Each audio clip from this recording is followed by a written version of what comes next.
ప్రచారంపై special focus. నేటితో నామినేషన్లు withdraw ముగింపు. ప్రలోభాలకు చెక్. అభ్యర్థులపై నిఘా. ఎఫ్ఎస్టీ బృందాలను సోదాలు ముమ్మరం. అండ్ సి విజిల్ ఫిర్యాదులపై నిమిషాల్లో చర్యలు. అనుమతులు లేని ఖర్చు అభ్యర్థి ఖాతాల్లోకే. ప్రకటబందీ ప్రచార వ్యూహం. సీక్రెట్ నిఘా. ఫిర్యాదులపై స్పందించాలి. ఎంసీసీ ఉల్లంఘనలపై సత్వర చర్యలు తీసుకోవాలి. ప్రచార ఖర్చులు ప్రకటబందీగా నమోదు చేయాలి. ఎన్నికల సాధారణ పరిశీలకులు రంజిత్ కుమార్ సింగ్ అక్రమంగా తరలిస్తున్న 2.75 కోట్లు స్వాధీనం. ఆల్రెడీ పైసలు తిరుగుతూనే ఉన్నాయి జూబ్లీహిల్స్లో. ఎందుకంటే ఇజ్జత్ కా సవాల్ అన్నట్టు బీఆర్ఎస్ ఎన్నైనా ఖర్చు పెడుతుంది. ఎందుకంటే ఎవరి పైసలు? తెలంగాణ ప్రజల సొమ్ము. కోట్ల రూపాయలు ఉన్నాయి వాళ్ళ దగ్గర.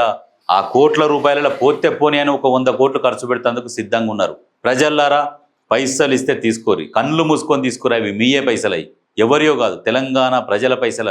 అవి వాళ్ళ దగ్గరికి దొంగతనంగా పోయినాయి. మళ్ళీ రిటర్న్ వస్తున్నాయి. ఎన్ని వస్తే అన్ని తీసుకోరి గుద్దురి. కానీ బీఆర్ఎస్ భారీగా ఖర్చు పెడుతున్నది, చేసుకోవాలి.